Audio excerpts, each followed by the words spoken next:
쿠마 아도나이 베야푸츠 오예베카 베야누스 메사네카 미파네카. 여호와여 일어나사 주의 대적들을 흩으시고 주를 미워하는 자가 주 앞에서 도망하게 하소서.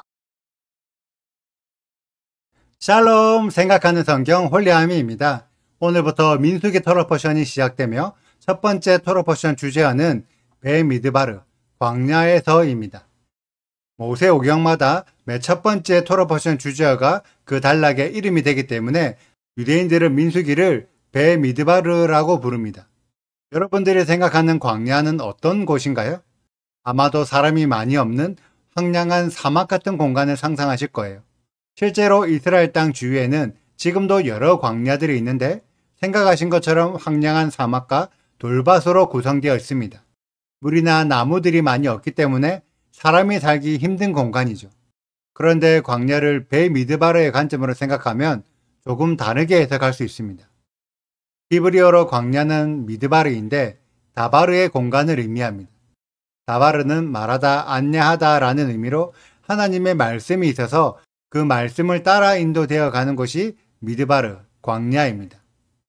이스라엘 백성들은 출애굽기와 레위기의 시간 동안 수많은 하나님의 말씀을 듣고 성막도 직접 만들었습니다.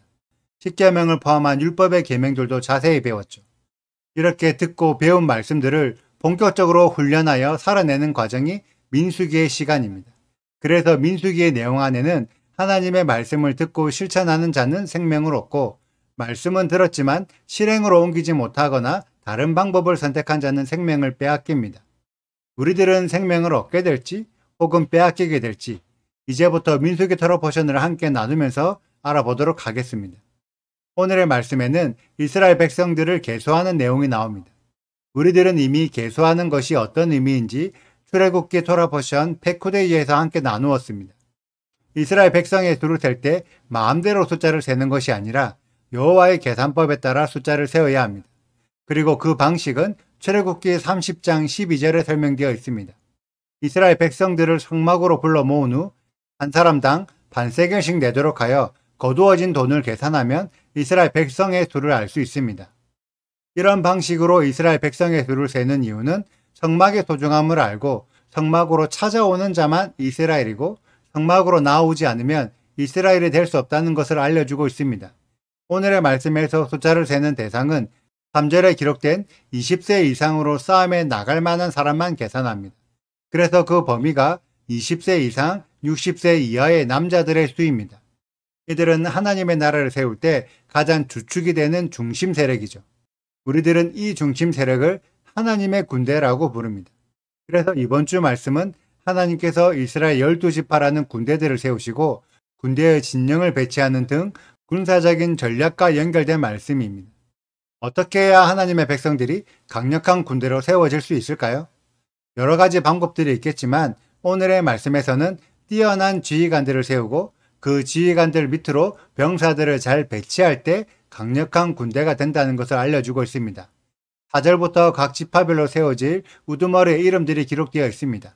한글로는 이름들의 의미를 알 수 없지만 히브리어로 살펴보면 모두 하나님과 연결되어 있는 이름들입니다. 루벤 지파의 엘리술은 바위 같은 하나님을 의미하고 시므온 지파의 슬루미엘은 하나님의 평안을 의미합니다. 유다 지파의 나손은 하나님의 권능과 연결된 이름이고 이사갈 지파의 느다엘은 하나님의 주신 사람이라는 뜻입니다.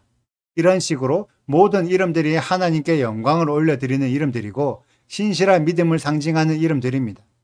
하나님은 각 지파별로 우두머리를 세우실 때 그 사람의 학벌, 재산, 능력, 인맥 등을 통해 사람을 세우지 않으셨습니다. 물론 이들은 이미 각 지파에서 뛰어난 리더자로 활동하고 있던 사람들이었을 것입니다. 그런데 그런 사람들은 이미 많이 있다는 거죠.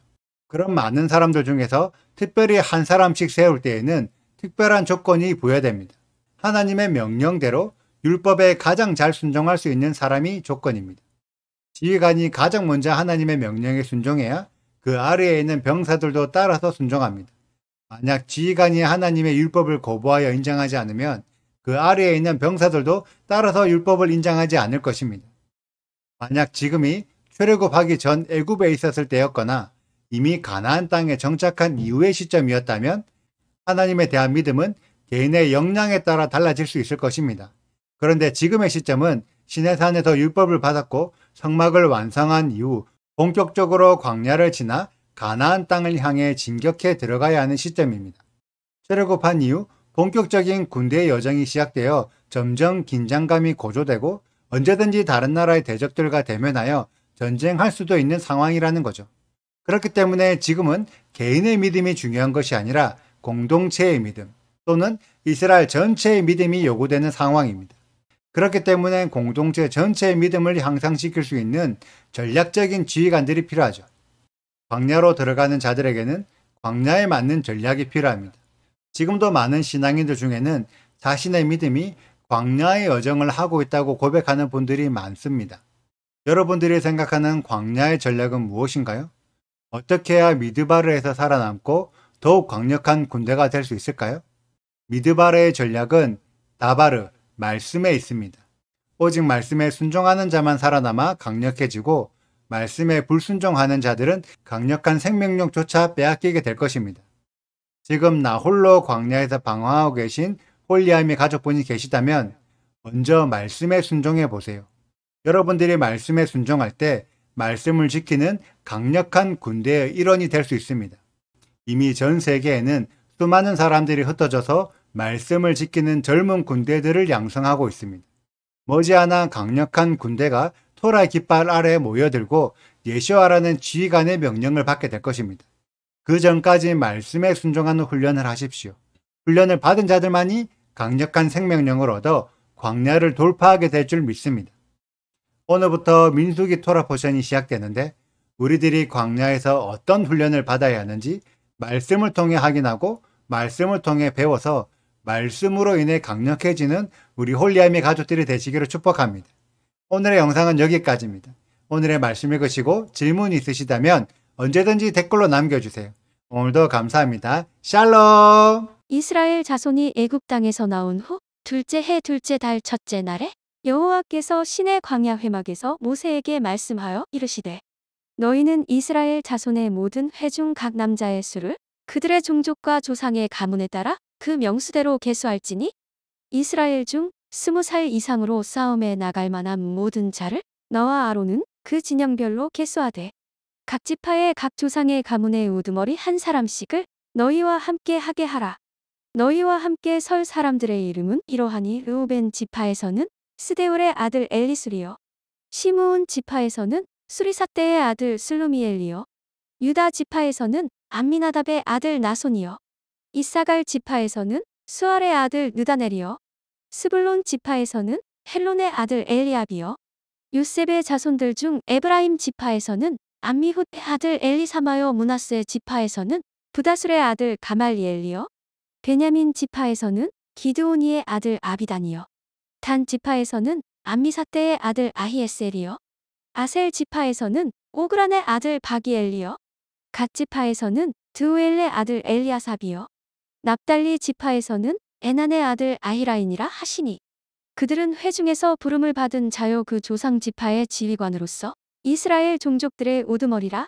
모세와 아론이 지명된 이 사람들을 데리고 둘째 달 첫째 날에 온 회중을 모으니 그들이 각 종족과 조상의 가문에 따라 20살 이상인 남자의 이름을 자기 계통별로 신고하매 여호와께서 모세에게 명령하신 대로 그가 시내 광야에서 그들을 계수하였더라.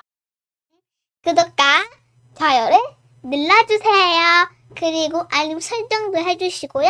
그리고 하트도 꼭 눌러주세요. 슈바 아도나이 리베보트 알레페 이스라엘 여호와여 이스라엘 천만인에게로 돌아오소서.